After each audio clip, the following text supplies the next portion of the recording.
Hello Techians, this is Kumar and welcome back to the Techie Lab. आज हम करेंगे practice questions. Yes, you heard it right. हमने अभी तक characteristics of particles of matter जो है वो स्टडी किया है. अब उसके बेस पे करेंगे क्वेश्चंस. पहले चार तो जो है आपके वो एग्जाम्पल्स ही हैं, NCERT examples, and then plus हमारे पास क्या रहेंगे, एक्स्ट्रा क्वेश्चंस रहेंगे. So let us start. Let's see कि कितनी तैयारी की है तुम लोगों ने, पढ़ भी रहे हो साथ में या नहीं. Okay, here is the question. देखो वो बोल रहा है कि इनमें से कौन सी चीजें जो है वो मैटर हैं एंड कौन सी नहीं है. सबसे पहला तो आपको ऐसे क्वेश्चंस में जो डेफिनेशन है उसको स्टिक रहना है कि डेफिनेशन क्या होती है मैटर की. कोई भी ऐसी चीज that can occupy space and has volume and mass, that is matter. तो अब आप इनको रीड कीजिए एंड देखिए कि कौन सी यहाँ पर मैटर की डेफिनेशन को सेटिस्फाई कर रहा है. Chair, yes. Air, yes. दोनों में पार्टिकल्स हैं, दे occupy space and they have mass. Love, love is a feeling, it's a sensation. Okay, it's not a matter. Smell, again smell is not a matter. Smell is again a feeling, a sensation that you feel. Okay. Then hate, again feeling. Almonds, yes. Thought, again does not exist, doesn't have mass and volume. Cold, yes. Yeah, I think cold lemon water, maybe that's okay. Like cold is not, if they are separate, cold is not. Okay, cold is what, आप किसी चीज को छुओ and वो आपको ठंडा लगे, again it's a sensation, a feeling. इसकी जगह हॉट होता तो भी सेम ही आंसर होता. ठीक है. Smell of perfume, yes, that's because of the particles.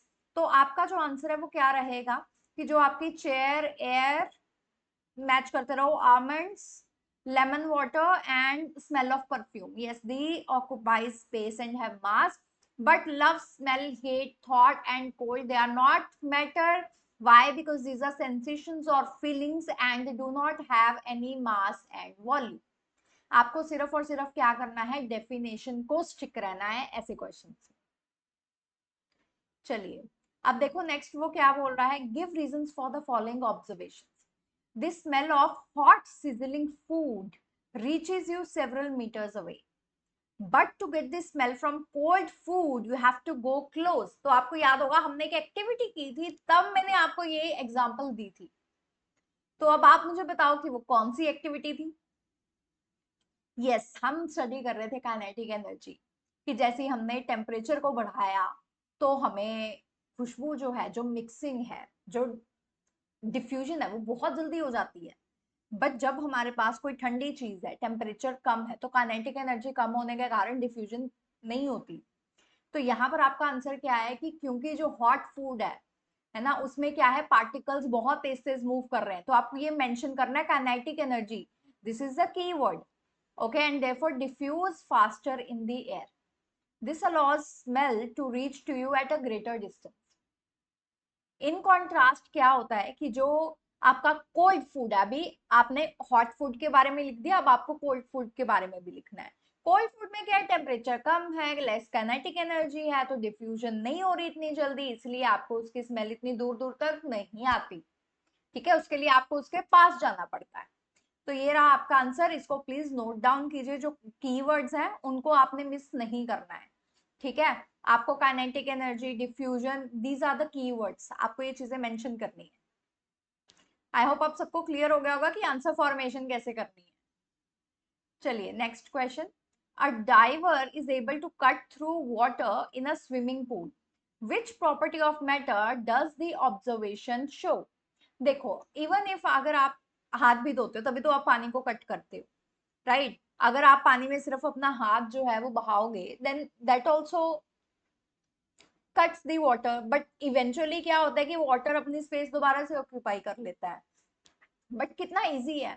क्या आप ये सेम चीज कोई भी सॉलिड के साथ कर सकते हो? आप ये सेम चीज दीवार के साथ कर सकते हो, ईंट के साथ कर सकते हो, या वुड के साथ कर सकते हो? आप नहीं कर पाओगे. क्यों? क्योंकि जब हम सॉलिड्स की बात करते हैं तब हम बोलते हैं कि इनमें फोर्स ऑफ अट्रैक्शन जो है वो ज्यादा है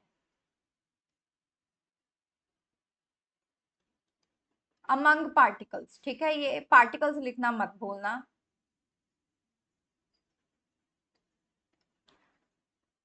राइट। अभी उसने ये सेम क्वेश्चन पूछा है बट उसने वाटर के विद रिस्पेक्ट टू पूछा, तो आपको आंसर भी वैसे ही देना, ठीक है। यहाँ पर सॉलिड्स का मेंशन नहीं करना, इसलिए मैंने ऊपर किया है ये, ठीक है।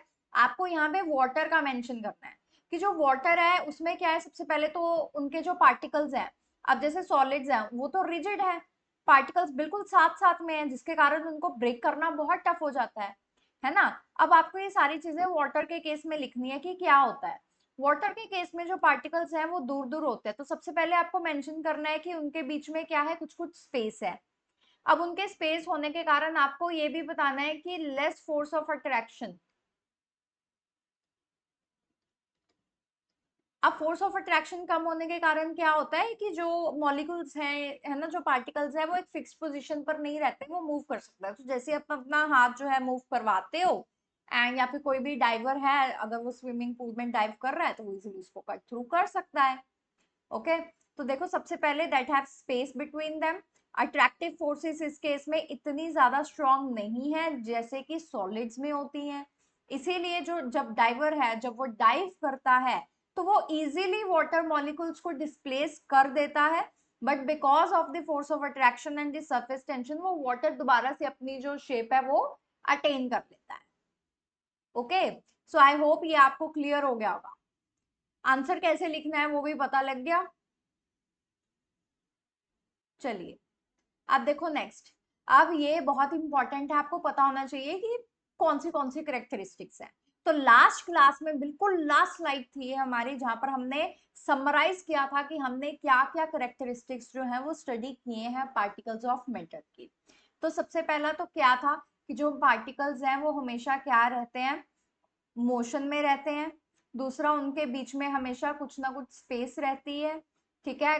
काइनेटिक एनर्जी मोशन का ही पार्ट है, अगर आपने टेम्परेचर इंक्रीज कर दिया तो यही काइनेटिक एनर्जी जो है वो इंक्रीज हो जाती है।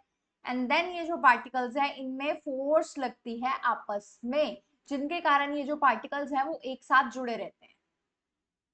आई होप ये सारे के सारे 4 पॉइंट्स है आपके पास, ठीक है। 1 2 3 4, ये चारों के चारों आपको याद होने चाहिए, ठीक है। ये तो मिस करने ही नहीं है, आपका पूरा चैप्टर का बेसिस ये है, ठीक है, इसको मिस नहीं करना है।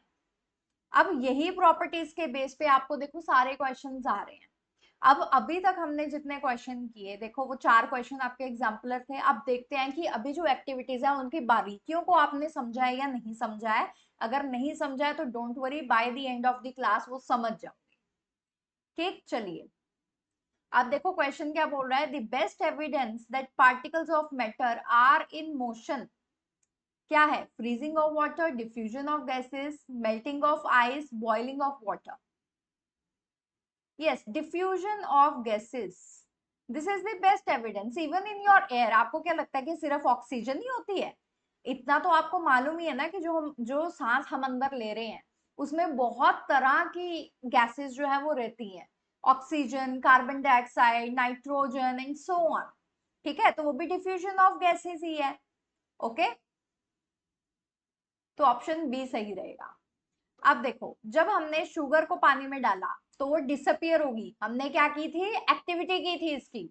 अब वो ये क्या चीज बताता है, वो एक्टिविटी में हमने क्या कंक्लूड किया था कि अगर आप शुगर या फिर सॉल्ट डालते हो, अब उसने कहा था कि पानी का लेवल चेक करना, पानी का लेवल जो है उसमें कुछ खास फर्क आया ही नहीं। तो मैंने आपको बताया था कि वो कहाँ गायब हो गए फिर शुगर एंड सॉल्ट, किसी ने उसमें से निकाला तो नहीं होगा। सो बेसिकली हमें क्या पता लगा कि जो शुगर है या जो सॉल्ट है, इनके जो मॉलिक्यूल्स हैं वो पानी के अंदर जो एम्प्टी स्पेसेस हैं वो उनको ऑक्यूपाई कर लेते हैं। तो इसका आंसर है option C, matter particles occupy space in between the water.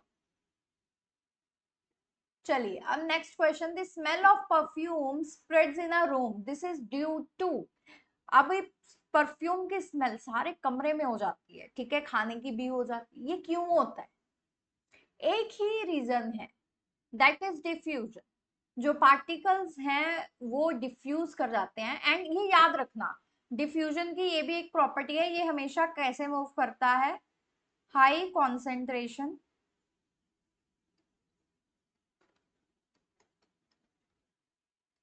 To low concentration.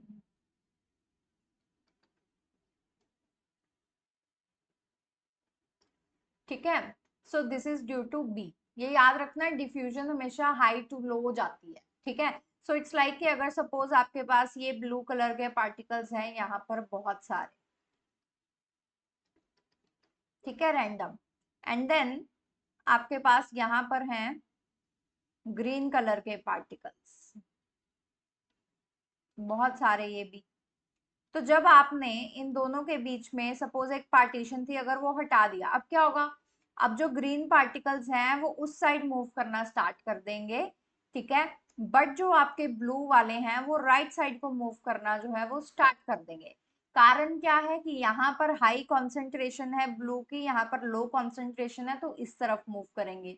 जो ग्रीन वाले हैं, ग्रीन वाले का उल्टा है, ग्रीन वाले में क्या है कि यहाँ पर हाई कंसेंट्रेशन है और यहाँ पर लो कंसेंट्रेशन है, तो उस तरफ मूव करेंगे, ठीक है। चलिए अब देखो, which of the following is evidence that particles of matter attract each other. Yes, देखो यहाँ पर उसने वैसे चार ऑप्शंस दिए हैं, जैसे cutting of paper, compression of gases, diffusion of gases, या फिर फॉर्मेशन ऑफ ड्रॉपलेट्स, है ना। आपको जब मैटर के रिलेटेड आ जाता है, आप अलग अलग मैटर्स को पढ़ते हो, तो हमें ऐसा लगता है कि सभी डिफाइन कर रहे हैं चीजों को, बट तुम्हें वो ऑप्शन नहीं ढूंढनी है। तुम्हें इसमें थोड़ा सोचने का तरीका जो है वो अलग करना है। यहाँ पे ऑप्शंस अलग अलग तरह की हो सकती हैं, ठीक है। आपको ये देखना है कि अगर पार्टिकल अलग अलग थे एंड आपने उनको पास में लेके आए and then they are like one now, ठीक है, तो वो आपको कैसे पता लगता है, फॉर्मेशन ऑफ ड्रॉपलेट्स, ठीक है, फॉर्मेशन ऑफ ड्रॉपलेट्स, कि उनमें दोनों में क्या है, अट्रैक्शन है, इसलिए now they act as one. Okay, now next question is, if you compress a gas in a syringe, what does it tell you about the particles of matter? अब देखो, आपके पास अगर ये सिरिंज है, आपके पास ये सारे के सारे क्या हैं, उसमें पार्टिकल्स हैं। अब आप उससे उसको क्या कर रहे हो, आप उसको इजीली कंप्रेस कर सकते हो। एयर बाहर नहीं गई है, ठीक है, आपने वो बंद कर दिया है नॉट, तो अगर इवन आप उसको कंप्रेस कर सकते हो, तो वो पार्टिकल्स ये वाली जगह जो है वो ऑक्यूपाई कर लेंगे, ठीक है। तो अब ये क्या बता रहे हैं कि अगर ये पार्टिकल से इनके बीच में देखो कितनी सारी जगह है। अब जब आपने कंप्रेस किया, तब आपने सिर्फ वो जो जगह है वो हटाई है, पार्टिकल्स को एक साथ कर लिया है, ठीक है। तो यहाँ पर ये आपको क्या बता रहा है कि जो पार्टिकल्स है उनमें बहुत सारी स्पेस होती है विद इन, एंड जब आपने उसको कंप्रेस किया देन वो इजिली जो है वो कंप्रेस हो गया, ओके। एंड सेकेंडली आपको ये भी बता रहा है कि it has low forces of attraction between the particles. इनमें जो पार्टिकल्स हैं उनमें भी बहुत कम अट्रैक्शन है। क्यों, अगर इनमें अट्रैक्शन होती तो ये कंपैक्ट होते, एक दूसरे से दूर दूर इतनी ज्यादा स्पेस नहीं ऑक्यूपाई कर रहे होते, ठीक है। चलिए अब ये क्वेश्चन देखो, वो क्या बोल रहा है, how does heating effect the movement of particles of matter. तो अपने एक एक्टिविटी की थी, ठंडा पानी गर्म पानी, बीच में इंक डाला था एंड देखा था कि कौन कैसे मिक्सिंग कर रहा है, एंड उसका डायरेक्ट असर क्या था कि हीट किया, टेम्परेचर बढ़ा, काइनेटिक एनर्जी ऑफ पार्टिकल्स बढ़ा, जिसके कारण डिफ्यूजन या फिर मिक्सिंग जो है वो बढ़ गई। तो अभी आपको वही चीज जो है वो यहाँ पर मेंशन करनी है कि ऑन हीटिंग जो पार्टिकल्स है they gain kinetic energy and move faster, जिसके कारण क्या होता है, they are in constant motion and speed increases with temperature, and their speed increases with temperature. I hope this is clear to everyone. आपको जो steps हैं, जो keywords हैं, वो ध्यान में रखने हैं, ठीक है। keywords क्या हैं, heating, temperature, kinetic energy, speed increase, ये सारे आपके इसमें keywords। आई होप आप सबको ये चीजें समझ में आ रही हैं, आप इनको लिख भी सकते हो, ठीक है, आपके फ्यूचर रेफरेंस के लिए। ओके, अब नेक्स्ट क्वेश्चन है, force of attraction between particles is. अब देखो मैंने क्या बताया था, ये जो फोर्स है हमने एक्टिविटीज के थ्रू भी देखा, मैंने आज भी आपको बताया कि वो ऐसे रहता है। तो मैक्सिमम है सॉलिड्स में, तो ऑप्शन ए ही सही है, बिल्कुल फर्स्ट ऑप्शन। पर अगले ऑप्शंस भी पढ़ लेते हैं। मिनिमम इन सॉलिड बिल्कुल ऑपोजिट है, मैक्सिमम इन गैसेस बिल्कुल ऑपोजिट है, गैसेस में तो मिनिमम है, ठीक है, इक्वल नहीं है बिल्कुल भी, ठीक है, इनमें इक्वल फोर्सेस नहीं रहती। अगर इक्वल फोर्स रहती तो अलग अलग टेक्सचर कैसे होता है, ठीक है, अलग अलग बिहेव कैसे करते हैं। Okay, next is which of the following does not support the concept of particles of matter attract each other? Breaking of chalk, formation, देखो chalk में matter है, matter में force of attraction रहेगा, formation of water droplets ये पिछला answer था तो ये भी support करता है, binding of flour particles तो ये भी force जो है वो represent करता है, ठीक है, flour मतलब कि आटा कोई भी हो सकता है, ठीक है, attraction between magnets तो मैग्नेट्स मैटर है लेकिन उन उन दो मैग्नेट्स की जो अट्रैक्शन है दैट्स मैग्नेटिक फोर्स, ठीक है, वो दूसरी अट्रैक्शन नहीं है जिसके बारे में हम बात कर रहे हैं, पार्टिकल्स के बीच की अट्रैक्शन नहीं है, तो option D would be the correct answer. Okay, option D would be the correct answer here. Okay, चलिए। Okay, if we dissolve a substance in water and water level, so this is going to be the last question for today. Do let me know कि आपको sessions कैसे लग रहे हैं। जो इनके PDFs हैं वो ऑनलाइन अपलोड हो जाएंगी, डिस्क्रिप्शन में आके डिस्क्रिप्शन में आपको लिंक दिया हुआ है, you can go there and check, you can go there and check कि आपको कौन सा वीडियो का जो लेक्चर का जो पीडीएफ है वो चाहिए। आप उधर जाइए, आप अपना चैप्टर जो है वो ओपन हो जाएगा, उसमें आप लेक्चर नंबर देखिए कि 5 है 6 है जो भी है वहां पर जाइए and then you can download. Okay, so if we dissolve substance in water and water doesn't rise much, पानी ऊपर नहीं आ रहा है, और जो हमने शुगर या फिर सॉल्ट जो है वो डाला वो कहाँ गायब हो गया, तो ये नेचर के बारे में क्या बताता है, तो हमने बताया था कि इनके बीच में क्या है, स्पेसिस है, तो जो भी हम सब्सटेंस डाल रहे हैं वो उनके इंटरमोलिकुलर स्पेसिस में जाके अपनी स्पेस ले लेता है, उधर जाके बैठ जाता है, इसलिए उसका वाटर लेवल राइज ही नहीं होता, ठीक है, so this is the reason. I hope this is clear to everyone. तो अगर आपको आज का लेक्चर अच्छा लगा, do like this video, subscribe to the channel and share it with your friends.